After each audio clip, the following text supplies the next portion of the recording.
시편 23편 6절 말씀 우리 다 함께 읽겠습니다. 내 평생의 선하심과 인자심이 반드시 나를 따르리니 내가 여호와의 집에 영원히 살리로다. 아멘. 정문규 집사님 가정에서 주님을 더 가까이 하는 가정 되기를 소원하며 예물 드렸습니다. 시편 23편은 다윗의 위대한 신앙 고백으로 하나님을 향하여서는 찬양이 되고 사람을 향하여서는 간증이 되는 내용입니다. 그 내용이 이렇죠. 여호와는 나의 목자시니 내게 부족함이 없습니다. 왜냐하면 주님이 나를 푸른 풀밭과 실만한 물가로 인도하시기 때문입니다. 때로는 나의 잘못이나 세상의 악한 자들로 말미암아 내가 낭패와 절망 가운데 빠져서 허우적거릴지라도 주님은 항상 나를 인도하셨습니다. 하지만 주님은 그때에 내 영혼에 새 힘을 주셨고 또 나를 조롱하는 사람들 앞에서 높은 자로 세워주셨습니다. 그래서 나는 주님 한 분만으로 만족합니다. 그러므로 이후로 나는 하나님의 집에서 영원히 떠나지 않을 것입니다 하는 내용이죠. 다윗은 결단합니다. 이후로 나는 하나님의 집을 영원히 떠나지 않을 것이다. 영원히 살 것이다. 이것이 바로 시편 23편의 결론입니다. 다윗은 지금까지 경험한 것을 통하여서 하나님이 언제나 자기와 함께 하신다는 사실을 분명하게 알았습니다. 그러한 경험이 바탕이 되어서 앞으로도 하나님의 선하심과 인자심이 평생 자기를 따라갈 것이 확신이 되었습니다. 그래서 자신도 어디로 가든지 무엇을 하든지 하나님과 함께 할 것이라고 고백을 하는 거죠. 우리는 내가 뭘 하면 하나님이 나와 함께 할 것이다. 내가 뭘 하면 하나님이 내게 복을 주실 것이다. 이렇게 나를 가정을 하는데 그렇지 않습니다. 하나님은 항상 나에게 복을 주셔서 내가 무엇을 할 수 있습니다. 하나님께서 나와 함께 하신다 하는 이 약속에 대한 확신이야말로 우리의 인생에 너무나 중요하고 가장 필요한 이슈입니다. 우리는 때때로 사망의 엄침한 골짜기를 걸어갈 수도 있을 것입니다. 또 일이 잘 풀리지 않아서 낙심할 때도 생길 것입니다. 하지만 그때도 하나님께서 나와 함께 하신다는 이 사실을 이전의 경험을 통해서 오늘 확신이 되어진다면 그 사람은 충분히 다시 일어설 수 있기 때문이죠.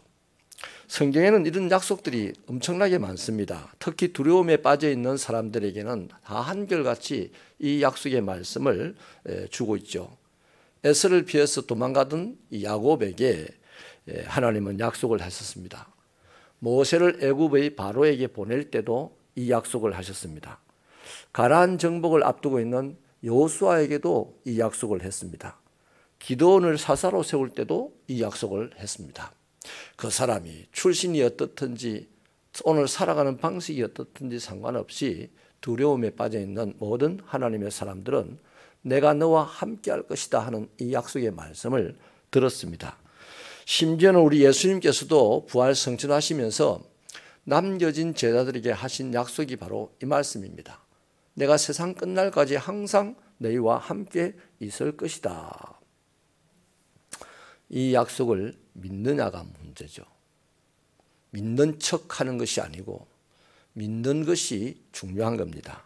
이 약속을 믿는 사람들은 지나간 세월 동안 경험을 해보니까 틀림없다. 이렇게 믿어지는 사람은 결단을 하게 되죠. 무슨 결단을 하겠습니까? 나도 나와 함께 하신 하나님을 떠나지 않겠다. 나도 하나님과 함께 하겠다. 이런 결단을 하는 거죠. 하나님 나와 함께 하신다 약속했죠? 난 마음대로 돌아다니는 그런 사람이 아닙니다. 나와 함께 한다는 약속이 믿어지면 이제 나도 하나님과 함께 할 거야. 매일같이 이런 결단을 하면서 살아가게 되는 거죠. 여러분, 여호와의 집에 영원히 살겠다는 이 말씀의 뜻이 뭡니까? 늘 하나님 앞에 머무르겠다. 하나님의 다스림 가운데 머물러 살겠다. 내 힘이나 사람들을 의지하지 않고 하나님을 의지하겠다. 뭐 이런 다짐이죠.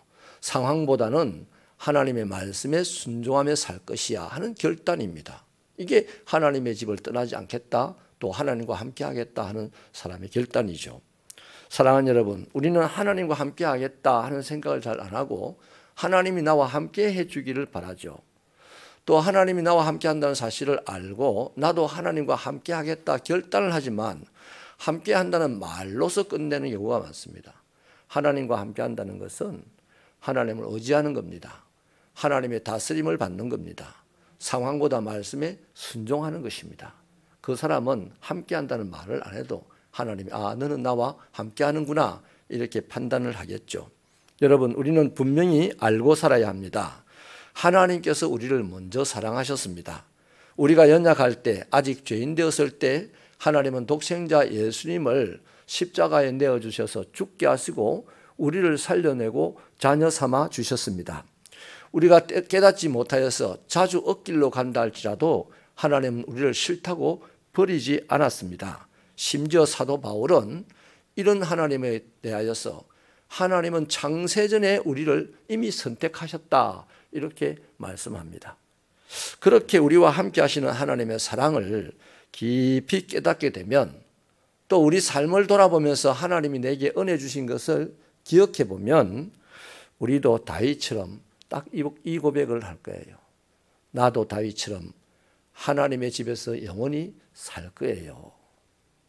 만약에 오늘 예배드리러 온 사람 보고요, 목사님이 당신 교회 나오지 마세요 이러면요, 막 목사 욕하고 교회 욕하면서 떠날 거예요.